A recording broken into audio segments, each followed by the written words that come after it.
to the back of the router, and we are going to set out on an epic quest with 100 feet of network cable and see if we can reach the location that I've just found out is where my new desk is going to be located. Now I've got a UPS here. I'm just going to put this on top of the wire so that when we're running all the way over there, it won't accidentally pull my router off the table. So here we go.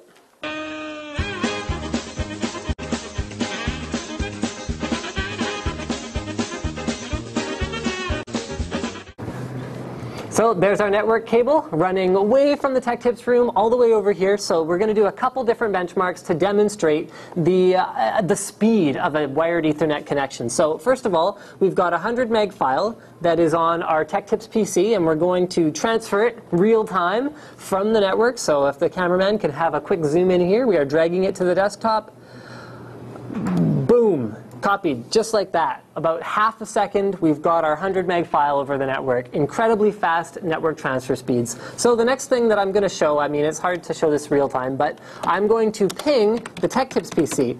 With a wired network connection, you can almost always expect pings that are less than a millisecond. It's great for gaming, and it's great for overall responsiveness when you're browsing the network. So the next thing we're going to do is the second most obvious home networking solution. We're going to do wireless. So as part of my testing today, I'm going to be looking at the speed of all these different networking methods. Now, this D-Link DGL 4500 router is going to allow us to take full advantage of all three. It is a gigabit wireless N router. So we can take advantage of Powerline, which is 200 megabit per second over a wire. We can take advantage of wireless N, which is in theory 300 megabit per second over the wireless.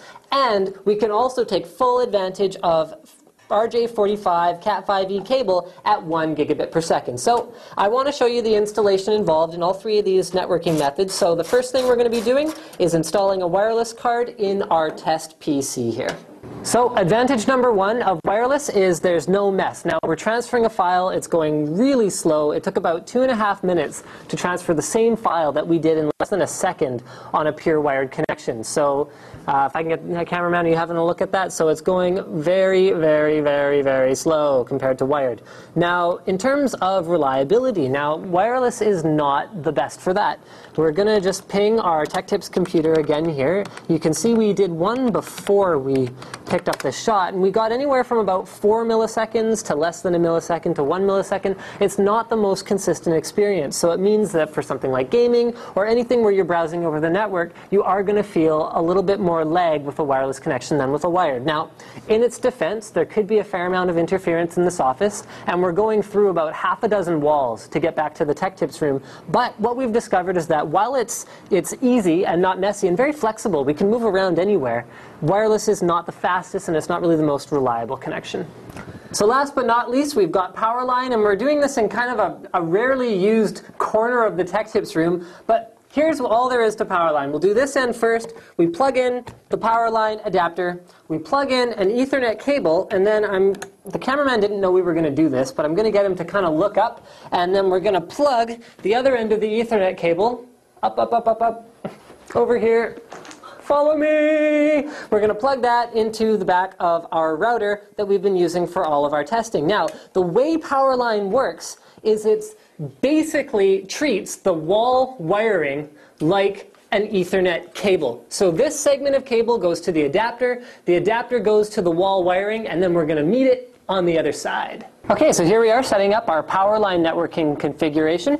So something I didn't mention before is that with Powerline, you must plug the adapter directly into the wall. You can't plug it into a socket strip or anything like that. So we're going to plug it into the wall, and what you could see if the cameraman was able to get that angle, I'm not sure if he is able to, is that we don't have any other Ethernet cables. We just run an Ethernet cable straight from the back of the Powerline adapter into the back of the PC. So then I come around to the other side here, and we can do the same speed test that we were able to do with the other network configurations. So first of all, let's navigate. Let's see, are we live yet here? Let's give it a minute.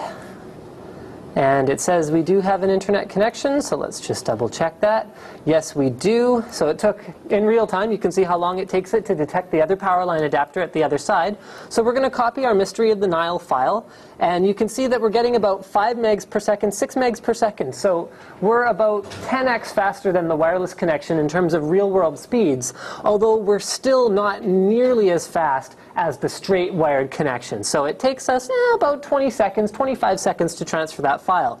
Now, the other thing that I personally really like about Powerline is that you get a very consistent connection. So we're looking at 3 milliseconds across the board. So it's a little bit faster than wireless, although not quite as fast as straight wired. So it's a little bit better for gaming, and you don't have to have unsightly wires anymore.